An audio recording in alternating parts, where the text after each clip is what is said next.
تفسیر قرآن پر مبنی پروگرام قول اللہ میر عدیل عارف کی جانب سے۔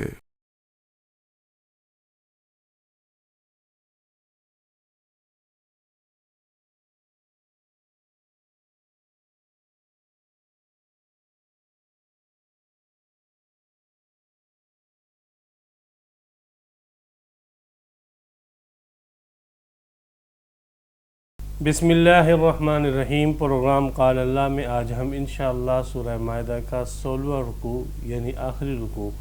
ترجمے اور تفسیر کے ساتھ پڑھیں گے۔ علی حسب ترتیب سب سے پہلے اس کا لفظی ترجمہ ہوگا اور اس کے بعد اس کی مختصر جیسی تشریح اور تفسیر ہوگی۔ اعوذ باللہ من الشیطان الرجیم، بسم اللہ الرحمن الرحیم۔ وَإِذْ قَالَ اللَّهُ، اور جب کہے گا اللہ، یا عیسیٰ ابن مریم، اے عیسیٰ مریم کے بیٹے، اَأَنْتَ قُلْتَ، کیا تو نے کہا تھا، لِلنَّاسِ لوگوں سے، اتخذونی و امیہ کہ بنا لو مجھے اور میری ماں کو، الہینی دو معبود، من دون اللہ اللہ کے سوا۔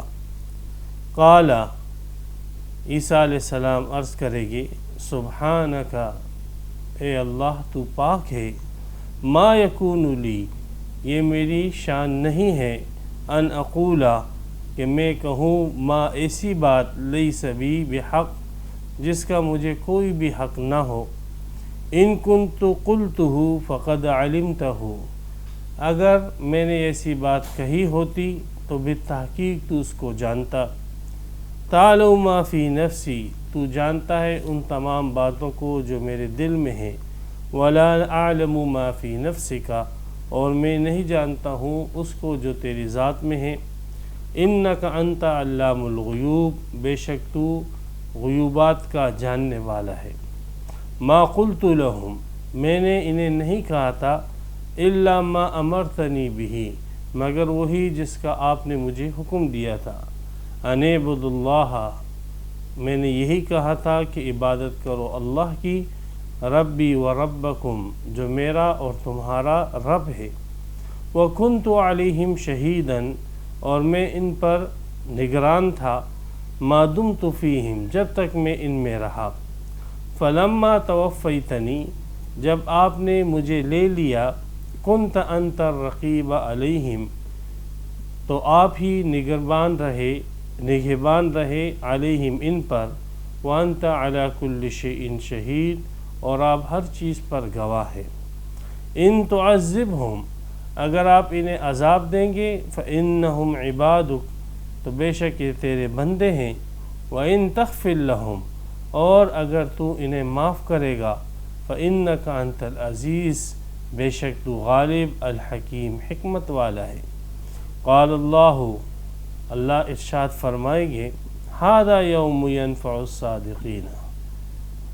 یہ دن ہے کہ فائدہ پہنچائے گا سچوں کو، صدقہم، ان کا سچ، لہم جنات تجری من تحتها الانہار، ان کے لیے باغات ہیں، بہتی ہے اس کے نیچے سے نہریں، خالدین فیہا ابدا، ان جنتوں میں باغات میں وہ ہمیشہ ہمیشہ رہیں گے، رضی اللہ عنہم ورضوا عنہ، اللہ ان سے راضی ہے اور وہ اللہ سے راضی ہیں، ذالک الفوز العظیم، یہی بڑی کامیابی ہے۔ للہ ملک السماوات والارض، اللہ ہی کے لیے ہے آسمانوں اور زمین کی بادشاہت، وما فیہن، اور جو کچھ ان کے اندر ہے، وہو علی کل شیء قدیر، اور اللہ ہر چیز پر قادر ہے۔ یہاں پہ سورہ مائدہ کا 16واں رکوع مکمل اور تام ہوا اور اس کی 120 آیتیں یہاں پر پوری ہوئی۔ سورہ مائدہ کے اس آخری رکوع سے پہلے رکوع میں حضرت عیسیٰ علیہ السلام کا ذکر خیر شروع ہوا تھا۔ اللہ سبحانہ و تعالیٰ کے اس برگزیدہ اور اس عظیم الشان پیغمبر کو اللہ نے اپنی نبوت ثابت کرنے کے لیے حضرت عیسیٰ علیہ السلام کے ہاتھ پر معجزات ظاہر فرمائے۔ تو جب حضرت عیسیٰ علیہ السلام نے معجزات دکھا کر اپنی نبوت کے اوپر دلیل پیش کی، تو اس موقع پر 3 قسم کے لوگ سامنے آئے اور انسان 3 گروہوں میں تقسیم ہو گئے۔ ایک تو وہ تھے کہ جو مخالف تھے، یہود تھے، انہوں نے حضرت عیسیٰ علیہ السلام کے ان معجزات کو دیکھا اور دیکھ کر کہا قال الذین کفروا ان ھذا الا سحر مبین، یہ جادو ہے۔ دوسرا گروہ وہ تھا جو اہل حق کا تھا، اور اہل حق کے گروہ نے یہ کہا کہ یہ ہم اس پر آپ پر ایمان لاتے ہیں کہ آپ اللہ کے رسول ہیں، اور آپ جو بھی دعوت دے رہے ہیں ہم اس دعوت کے اوپر ایمان لاتے ہیں۔ تیسرا گروہ جنہوں نے ان معجزات کو دیکھا تو حضرت عیسیٰ علیہ السلام کی تعظیم اور اس کی تکریم میں اتنا غلو اور مبالغہ کیا۔ انہوں نے کہا کہ یہ جو حضرت عیسیٰ علیہ السلام معجزات دکھا رہے ہیں، یہ جو افعال ان سے سرزد ہو رہے ہیں، یہ افعال تو خدائی افعال ہیں، اور یہ افعال جو ہے وہ تو خدا کے علاوہ اور کوئی نہیں کر سکتا، یہ کام جو عیسیٰ علیہ السلام سے ظاہر ہو رہے ہیں۔ تو اس سے پتہ لگا کہ یہ عیسیٰ علیہ السلام اگرچہ شکل میں انسان کے لیکن ہے یہ خدا۔ تو انہوں نے حضرت عیسیٰ علیہ السلام کو الہ بنا لیا اور حضرت عیسیٰ علیہ السلام کی انہوں نے عبادت شروع کر دی۔ اب انہوں نے حضرت عیسیٰ علیہ السلام کو اللہ تبارک و تعالیٰ کو بھی وہ مانتے تھے، عیسیٰ کو بھی مانتے تھے، اور اس کے ساتھ روح القدس، ان تینوں کو ملا کر انہوں نے ایک الہ بنا دیا، اور ان کے عقیدے کو جگہ جگہ ذکر کیا گیا ہے۔ تثلیث کا عقیدہ ہے ان کا، مشہور ہے لقد کفر الذین قالوا ان اللہ ثالث ثلاثہ۔ انہوں نے کہا کہ یہ 3 جو ہے اقنوم ہیں، اس میں ایک اقنوم اللہ سبحانہ و تعالیٰ کی ذات ہے، دوسرا اقنوم حضرت عیسیٰ علیہ السلام ہے، اور تیسرے اقنوم روح۔ تو اس طریقے سے جب حضرت عیسیٰ علیہ السلام کو انہوں نے اللہ کا جز اور اللہ کا حصہ قرار دیا، تو عیسیٰ علیہ السلام کی انہوں نے پوجا پاٹ اور عبادتیں شروع کر دی، اس میں خدائی صفات ماننا شروع کر دی، اور اس سے اپنی حاجتیں اور اپنی نیازیں اور اپنی ضرورتیں حضرت عیسیٰ علیہ السلام سے مانگنا شروع کر دی۔ یعنی تمام وہ امور جو اللہ کے ساتھ کیے جاتے تھے وہ انہوں نے حضرت عیسیٰ علیہ السلام کے ساتھ کرنا شروع کیے، اور حضرت عیسیٰ علیہ السلام کو انہوں نے الہ کا درجہ دے دیا۔ حضرت عیسیٰ علیہ السلام کی جو والدہ تھی مائے مریم علیہ السلام، مائے مریم جو تھی اس کو ابتدا کے اندر کچھ افراد نے الہ کا درجہ دیا، اور اس کی دلیل وہ یہ پیش کرتے تھے کہ مائے مریم حضرت عیسیٰ علیہ السلام کی والدہ ہے، تو جب عیسیٰ علیہ السلام الہ ہیں تو آٹومیٹکلی جو اس کی والدہ بھی ہوگی وہ بھی الہ ہوگی۔ تو جیسے جب بیٹے کی ہم عبادت کر رہے ہیں تو ماں کی تو بطریق اولا عبادت ہونی چاہیے۔ تو ابتدا کے اندر یہ نظریہ جو ہے ان کے بعض افراد کا تھا، پھر بعد میں یہ نظریہ پھیلا اور عیسائیت کے اندر ایک اختلاف اور انتشار اٹھا کہ آیا حضرت مریم علیہ السلام جو ہے وہ الہ ہے کہ نہیں،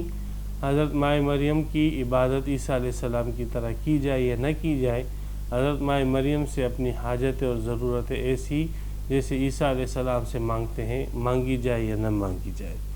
تو اس میں پھر ہوا یوں کہ جب ان لوگوں کا مشہور اجلاس ہوا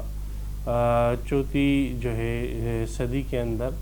تو اس اجلاس میں یہ 5ویں صدی میں چل رہی تھی، چوتھی صدی پوری ہو چکی تھی، تو اس عیسائیت کے اس کونسل اور اجلاس کے اندر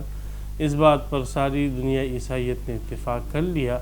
کہ مائے مریم جو ہے وہ حضرت عیسیٰ علیہ السلام کی طرح ہی ایک الہ ہے، مائے مریم کی بھی حضرت عیسیٰ علیہ السلام کی طرح عبادت کی جائے گی۔ یہ فیصلہ کیا کہ مائے مریم جو ہے وہ الہ ہے، یعنی خدا کی ماں ہے، تو جب وہ خدا کی ماں ہے تو تمام کے تمام وہ مراتب اور تمام وہ درجات جو عیسیٰ علیہ السلام کو بوجہ الہ ہونے کے حاصل ہے وہ ان کی ماں کو بطریق اولا حاصل ہے۔ پھر اس کے بعد عیسائی دنیا نے حضرت مائے مریم کے مجسمے بنائے اور اس کی عبادتیں اور اس شروع کر دی، اور اس کے نام پہ قربانیاں نذر و نیاز چڑھانے شروع کر دیے، اور اس سے اپنی حاجتیں مانگنے لگے، اور اس کی تصویریں عیسائی بادشاہ جیسے ہرقل وغیرہ تھے ان کی تصویریں اپنے جھنڈوں میں لگاتے تھے اور یہ سمجھتے تھے کہ اس جنگ کے اندر یہ ماء مریم جو ہے وہ ہماری مدد کرے گی اور اس کی مدد سے ہمیں فتح نصیب ہوگی۔ تو بہرحال دنیا عیسائیت نے جہاں پر عیسیٰ علیہ السلام کو معبود کا درجہ دیا، اسی طرح اس کی والدہ کو بھی جو ہے وہ معبود کا درجہ دیا۔ یہ مکالمہ جو حضرت عیسیٰ علیہ السلام کے ساتھ اللہ کا یہاں پر ذکر کیا گیا ہے، بعض مفسرین کی رائے یہ ہے کہ یہ مکالمہ ہو چکا ہے، اور حضرت عیسیٰ علیہ السلام کو جب اللہ تعالیٰ نے زندہ آسمان پہ اٹھا لیا تھا تو اس وقت یہ گفتگو ہو چکی ہے، اور اس پر وہ دلیل یہ پیش کرتے ہیں کہ قالا ماضی کا صیغہ ہے، اس جو ہے یہ ماضی کے لیے استعمال ہوتا ہے، تو اس قال اللہ جب اللہ نے کہہ دیا، یعنی پاسٹ کے اندر یہ بات ہو چکی ہے۔ لیکن جمہور مفسرین ان کی رائے یہ ہے کہ یہ مکالمہ ہوا نہیں ہے، اور یہ مکالمہ جو ہے قیامت کے دن ہوگا۔ اور یہاں پر جو ماضی کے صیغے آئے ہیں تو یہ قرآن مجید کا ایک طرز ہے کہ جن چیزوں کا وقوع یقینی ہوتا ہے تو اس کو ماضی کے صیغوں سے تعبیر کیا جاتا ہے، کہ جیسے ایک ایسی چیز جو ہو چکی ہوتی ہے اور اس ہو چکی ہوئی ہونا یقینی ہوتا ہے، اسی طریقے سے قیامت کے احوال بھی ایسے ہی یقینی ہیں گویا کہ ماضی کے اندر واقع ہو چکے ہیں۔ تو یہ قرآن مجید کا ایک طرز ہے کہ قیامت کے احوال کو ماضی کے صیغوں کے ساتھ تعبیر کر کے اس کے یقینی ہونے کو بیان کیا جاتا ہے۔ لہذا ترجمے کے اندر ہم نے یہاں پر مستقبل کا ترجمہ کیا تھا کہ جب اللہ تعالیٰ فرمائیں گے، کہیں گے۔ تو اب یہاں پر یہ مکالمہ تو عیسیٰ علیہ السلام کے ساتھ ہے، لیکن یہ پوری دنیا عیسائیت کو سنانا ہے کہ دیکھیں تم لوگوں نے دنیا میں حضرت عیسیٰ اور اس کی والدہ کو الہ بنا لیا، لیکن تمہارے اس الہ بنانے کی وجہ سے عیسیٰ علیہ السلام نہ خوش ہیں، بلکہ عیسیٰ علیہ السلام سے اس کی باس پرس بھی ہوگی۔ تو تمہیں چاہیے کہ حضرت عیسیٰ علیہ السلام کے متعلق تمہارا جو یہ عقیدہ ہے فوراً اس سے رجوع کریں اور توبہ کریں۔ تو اس مکالمے کو یہاں پر ذکر کر کے ایک تو اس عیسائیت کے اس طبقے کی غلطی واضح کرنی ہے جو انہوں نے معجزات دے کر حضرت عیسیٰ علیہ السلام کے اندر خدائی اختیارات مان لیے تھے اور کہا کہ یہ غلط ہیں، عیسیٰ علیہ السلام اللہ کے نیک بندے اور برگزیدہ پیغمبر ہیں۔ تو جب کہا یعنی جب اللہ تعالیٰ کہیں گے، ماضی ہے لیکن مستقبل کے معنی میں، اے عیسیٰ ابن مریم، مریم کے بیٹے، اس جملے کو لانے کے اندر خود یہ بات آ گئی کہ آپ تو بیٹے ہو، آپ تو عورت سے پیدا شدہ ہوئے ہو، اور جو پیدا شدہ ہوتا ہے وہ تو الہ ہوتا ہی نہیں ہے۔ انت قلت للناس، کیا تو نے کہا تھا لوگوں سے؟ ایک قسم کی اس میں دیکھ رہے ہیں آپ ایک سرزنش ہے، ایک ڈانٹ ہے۔ حالانکہ عیسیٰ علیہ السلام نے بالکل نہیں کہا کہ وہ کہیں گے، لیکن یہ ڈانٹ ان کو کس کی وجہ سے پڑ رہی؟ یہ ان عیسائیوں کی عقیدے کی وجہ سے، ان کے غلط عقیدے کی وجہ سے۔ کیا آپ نے لوگوں سے کہا تھا کہ اتخذونی و امی الہین، کہ مجھے اور میری ماں کو دو معبود بنا لو، ایک معبود میں ہوں گا اور ایک معبود میری والدہ ہوگی، دونوں کی عبادت کرو، من دون اللہ، اللہ کے ماں سوا، اللہ کی بھی عبادت کرو اور ہماری بھی عبادت کرو۔ آپ نے یہ تعلیم دی تھی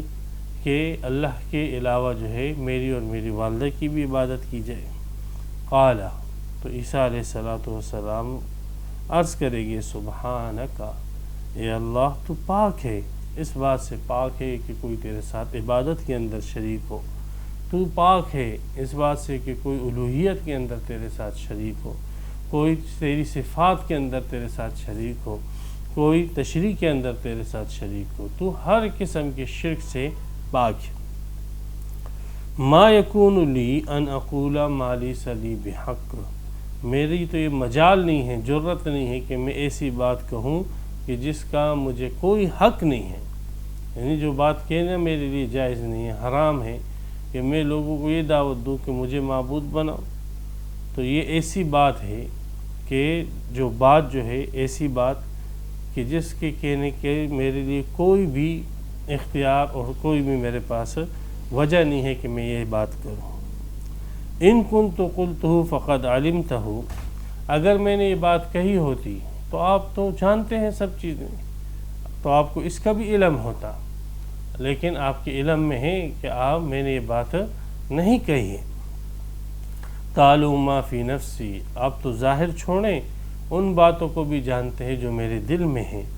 ولا اعلم ما فی نفسک، اور مجھے کوئی معلوم نہیں ہے، کوئی علم نہیں ہے جو باتیں، جو چیزیں آپ کے دل میں، آپ کی ذات میں ہیں۔ انک انت علام الغیوب، تمام غیوبات کے جاننے والا تو ہی ہے، تیرے علاوہ اور کوئی نہیں۔ تو حضرت عیسیٰ علیہ السلام نے اپنی برات ظاہر کی۔ تفسیر بغوی میں لکھا ہے، ابو روح رحمۃ اللہ علیہ کا قول، کہ جب حضرت عیسیٰ علیہ السلام سے اللہ تعالیٰ یہ فرمائے گے انت قلت للناس اتخذونی، تو حضرت عیسیٰ علیہ السلام کانپنے لگے گے، لرزنے لگے گے، اور اتنے ڈر جائے گے اور اتنے جو ہے کانپنے لگے گے کہ ان کے جسم کے ہر موئی سے، ہر بال سے جو ہے وہ خون جاری ہو جائے گا، اس ڈر سے اور اس اندیشے سے اور اس رعب سے،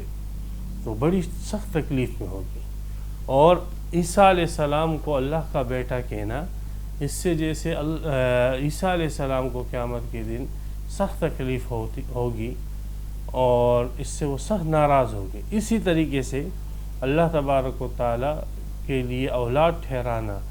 اس سے اللہ تعالیٰ بھی بہت ہی سخت ناراض ہوتے ہیں۔ بخاری شریف کی ایک حدیث ہے کہ نبی اکرم صلی اللہ علیہ وسلم نے فرمایا کہ اللہ تعالیٰ فرماتے ہیں شتمنی ابن آدم، یہ آدم کا بیٹا مجھے گالی دیتا ہے، اور اس کے لیے بات جائز نہیں ہے کہ مجھے گالی دے۔ مجھے کیا گالی دیتا ہے؟ گالی مجھے یہ دیتا ہے کہ کہتا ہے کہ اللہ کی اولاد ہے، اللہ کا بیٹا ہے، اللہ کے لیے اولاد ثابت کرتا ہے۔ جب وہ یہ بات کہتا ہے تو یہ میرے لیے سب سے بڑی گالی ہے۔ سورہ مریم میں ہے، اللہ تعالیٰ فرمایا لَقَدْ جِئْتُمْ شَيْئًا إِدًّا تَكَادُ السَّمَاوَاتُ يَتَفَطَّرْنَ مِنْهُ وَتَنشَقُّ الْأَرْضُ وَتَخِرُّ الْجِبَالُ هَدًّا، تم نے ایسی سخت بات کہی ہے کہ اس بات کی وجہ سے کہ اللہ کی اولاد ہے، عیسیٰ علیہ السلام اللہ کے بیٹے ہیں، یہ اتنی سخت بات ہے، اتنی سخت بات ہے کہ اس کی بات کی وجہ سے آسمان پھٹ جائے، زمین تباہ ہو جائے، پھٹ جائے۔ تمہارا یہ جملہ اور تمہارا یہ عقیدہ اور تمہاری یہ بات اتنی سخت ہے، یہ اللہ تعالیٰ کی سب سے بڑی توہین ہے کہ اس کے لیے آپ اولاد کو ٹھہراؤ۔ اب یہ توہین عیسائی کر رہے ہیں، یہودی کر رہے ہیں، وقالت الیہود عزیر ابن اللہ، اور ہندو کر رہے ہیں یہ توہین۔ لیکن ان توہینوں کے اوپر کوئی شخص بھی نہ احتجاج کرتا ہے، نہ ان توہینوں کے اوپر کافروں کی مذمت کرتا ہے، نہ ان توہینوں کے اوپر جو ہے کوئی جلسے جلوس ہوتے ہیں، نہ روڈ جام ہوتے ہیں، نہ جو ہے ریلیاں نکلتی ہیں۔ اور نبی اکرم صلی اللہ علیہ وسلم کی شان اقدس و اطہر میں جب کوئی ملعون، کوئی کافر، کوئی عیسائی یا کوئی ہندو پلیت گستاخی کرتا ہے تو ہمارے مسلمان پھر جو ہے آگ بگولا ہو جاتے ہیں، اور ایک ماحول ایسے کریٹ کیا جاتا ہے جیسے بہت بڑا جو ہے امر ہو چکا ہے۔ اگر گستاخی کی بات دیکھی جائے تو اللہ کی گستاخی تو پیغمبر علیہ السلام کی گستاخی سے بہت بڑھ کر ہے۔ تو جیسے نبی اکرم صلی اللہ علیہ وسلم کی گستاخی پر امت اپنے طیش اور اپنے غم کا اظہار کر رہی ہے، تو اللہ کی گستاخی پر تو اس سے بڑھ کر جو ہے غم اور طیش کا اظہار کرنا چاہیے۔ لیکن افسوس کی بات یہ ہے کہ اللہ کے اس گستاخی پر اور اللہ کو اس طریقے سے عقیدتاً، نظریتاً، دن اور رات کلیسا کے اندر اللہ کو یہ گالی دی جا رہی ہے، اور مسلمان جو ہے اس کو کچھ برا ہی نہیں سمجھتے ہیں۔ مسلم ممالک کے اندر یہ دی جا رہی ہے، تو ہم اپنی سوچ دیکھ لینا کہ ہماری سوچ کیا ہے، کہیں ہم نے مخلوق کو خالق سے تو نہیں بڑھا دیا۔ اب ہم یہ بات کریں گے، یہ ایسی بات کہیں گے کہ اللہ کا درجہ، اللہ کی عزت، اللہ کا مقام وہ تو سب مخلوقوں سے بڑھ کر ہے،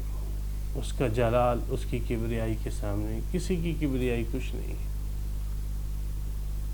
تو جاہل لوگ اٹھ جائے گے اور کہے کہ اس نبی اکرم صلی اللہ علیہ وسلم کی شان یہ کم کر رہے ہیں، یا نبی اکرم صلی اللہ علیہ وسلم کی شان ان کے نزدیک کوئی اہمیت نہیں رکھتی ہے۔ حاشا وکلا،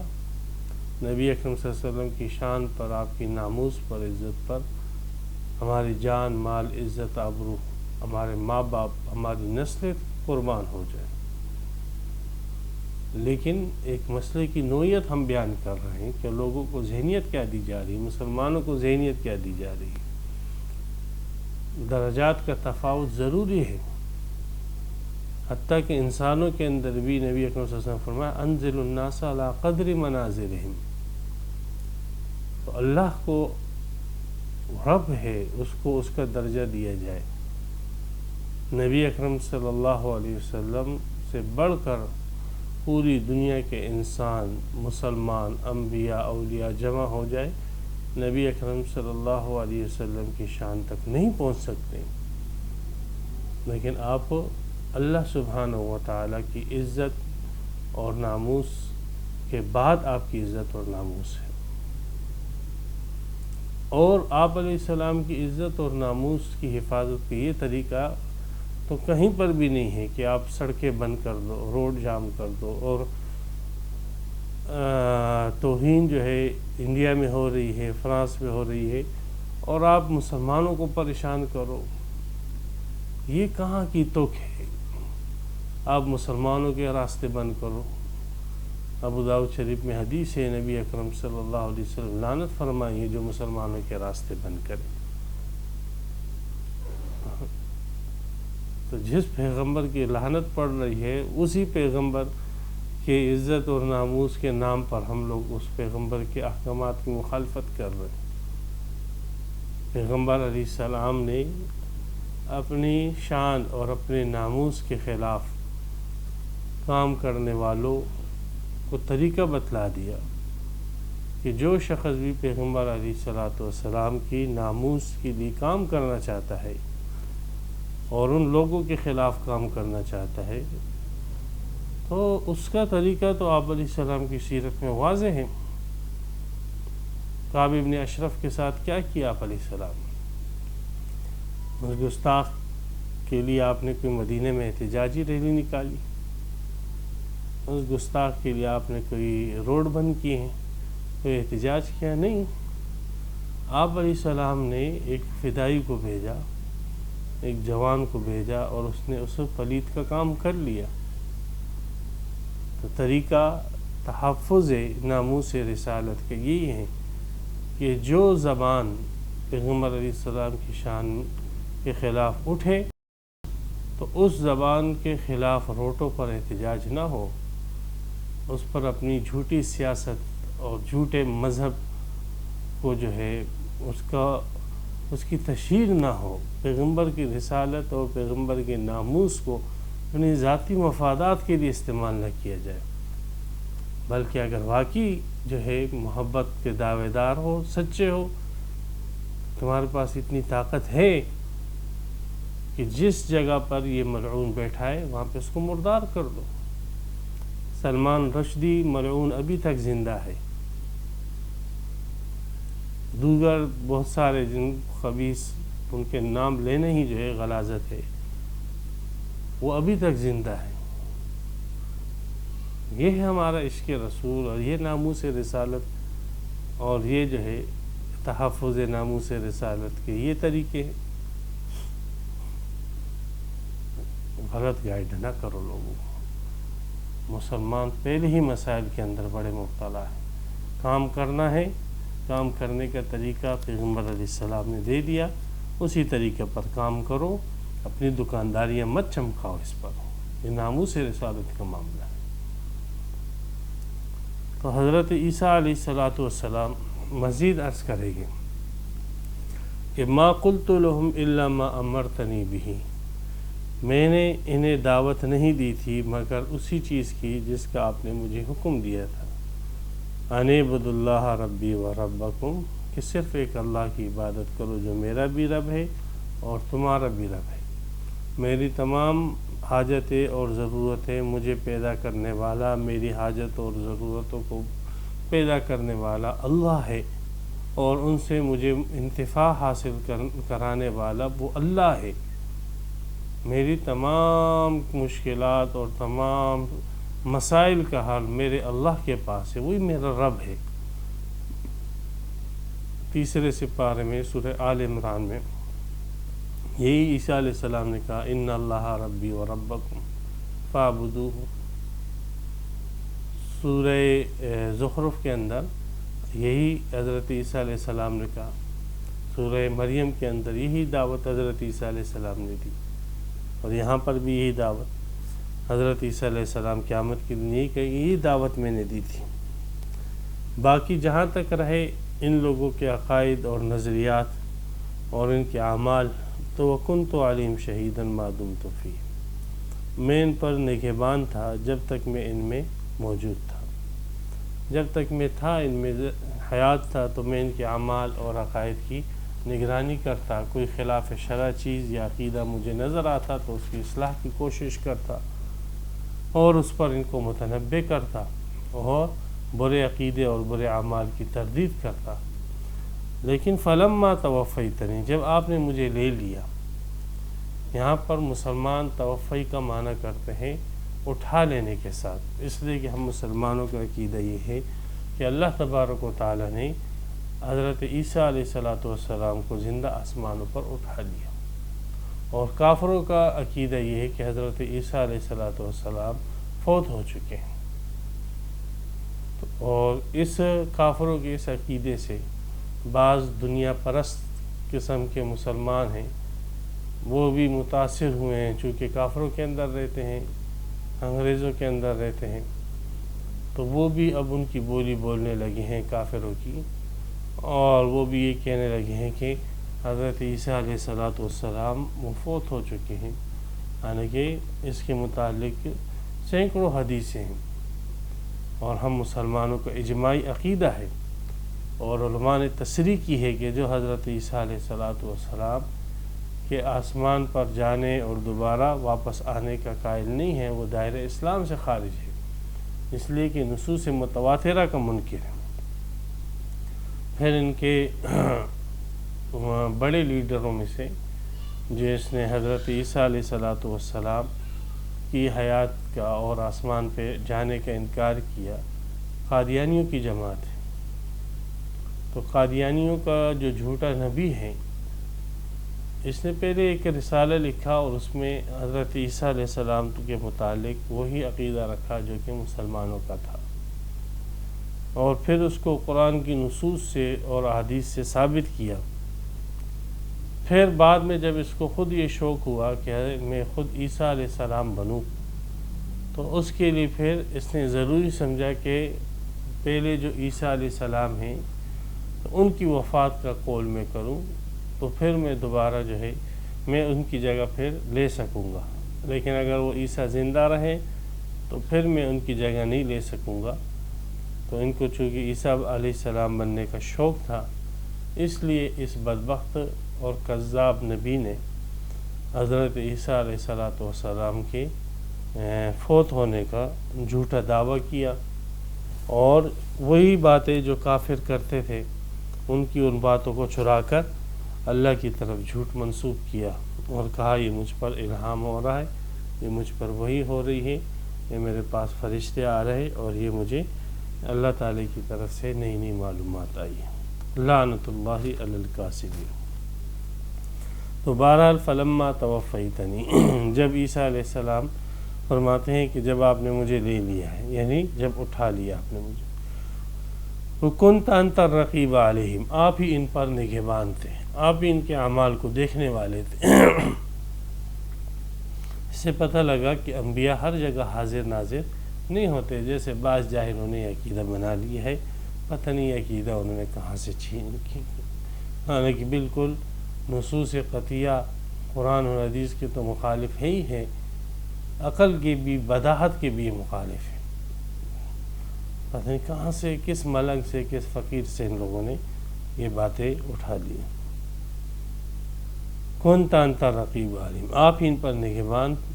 وَأَنْتَ عَلَىٰ كُلِّ شَيْءٍ قدیر، شہید اور آپ ہر چیز پر گواہ ہیں۔ ان تعذبہم فإنہم عبادک، اگر آپ ان کو عذاب دیتے ہو تو بے شک آپ دے سکتے ہو ان کو عذاب، مجرم ہے یہ اور آپ کے بندے ہیں، اور اپنی مملوکہ چیز کے ساتھ اگر کوئی مالک کوئی بھی رویہ اختیار کرے تو اس مالک کے اوپر یہ نہیں کہا جاتا کہ اس نے ظلم کیا۔ اگر کسی مالک کی مملوکہ چیز خراب ہو جائے، کباڑ بن جائے، پھر وہ اس مملوکہ کباڑ کو جو ہے وہ توڑ پھوڑ کرے، تو کوئی یہ نہیں کہتا ہے کہ آپ نے اس کباڑ کے اوپر کوئی ظلم کیا ہے، نہیں، مالک ہے اور وہ چیز خراب ہے تو وہ اس کے ساتھ جیسا رویہ رکھے وہ رکھ سکتا ہے۔ تو یہ لوگ تو مستحق ہیں عذاب کی، اس عقیدے کے ساتھ گئے ہیں۔ تو ان تعذبہم فإنہم عبادک، اگر آپ عذاب دیتے ہو بالکل آپ دے سکتے ہیں، یہ آپ کے بندے ہیں، آپ ان کے مالک ہو۔ وَإِن تَغْفِرْ لَهُمْ، اور اگر آپ بخشتے ہو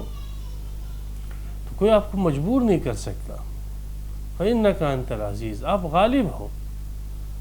بخشو گے نہیں، اس لیے کہ اللہ تعالیٰ کہہ چکے ہیں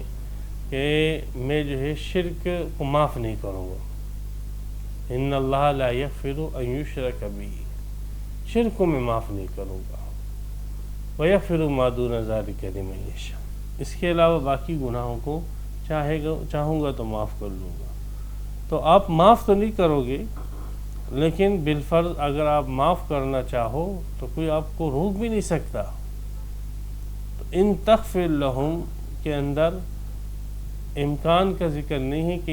یہ وقوع کا ذکر نہیں ہے کہ آپ کی مغفرت واقع ہوگی،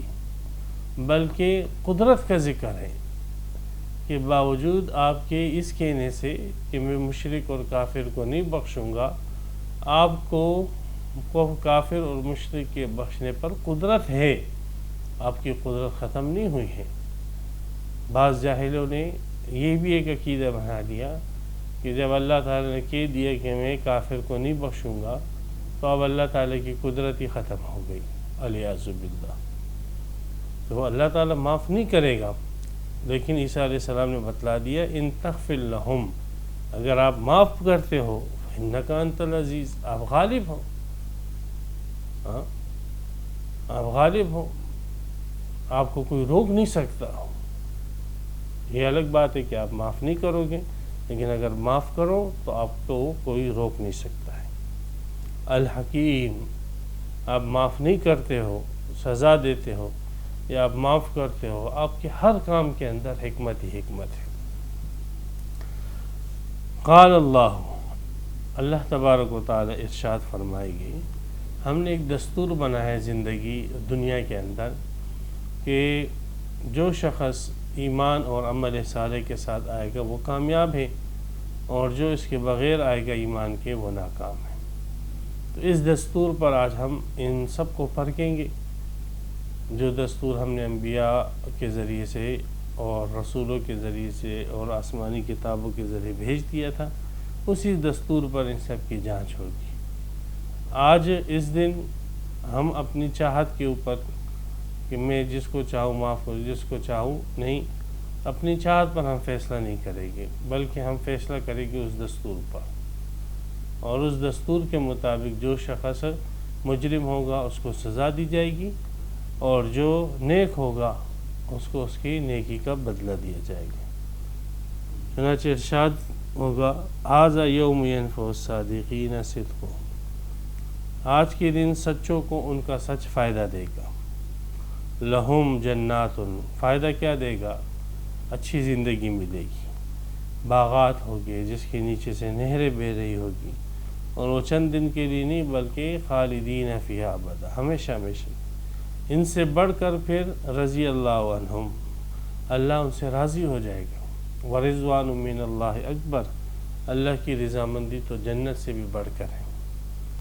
ورضوا عنہ، وہ بھی اللہ سے راضی ہو جائے گی۔ ذالک الفوز العظیم، للہ ملک السماوات والارض۔ سورہ مائدہ میں موضوع جو تھا وہ احکامات کا تھا، تشریعیات کا، کہ اللہ خالق اور اللہ ہی کے پاس یہ اختیار ہے کہ وہ جس چیز کو چاہے حلال کرے اور جس چیز کو چاہے حرام کرے، اور مخلوق کے پاس یہ کوئی اختیار نہیں ہے کہ اپنی مرضی سے جس چیز کو چاہے جس حلال کرے، جس کو چاہے حرام کرے۔ اللہ کی حلال کی ہوئی چیز کو اگر کوئی شخص مخلوق کے کہنے پر حرام کرتا ہے، یا اللہ کی حرام کی ہوئی چیز کو کوئی شخص مخلوق کے کہنے پر حلال کرتا ہے، تو وہ مشرک شرک کا ارتکاب کرتا ہے۔ تو سب چیزوں کے اندر حلت اور حرمت میں اللہ سبحانہ و تعالیٰ کا فیصلہ نافذ ہوگا، اور آخر میں اسی کے اوپر گویا ایک دلیل پیش کر دی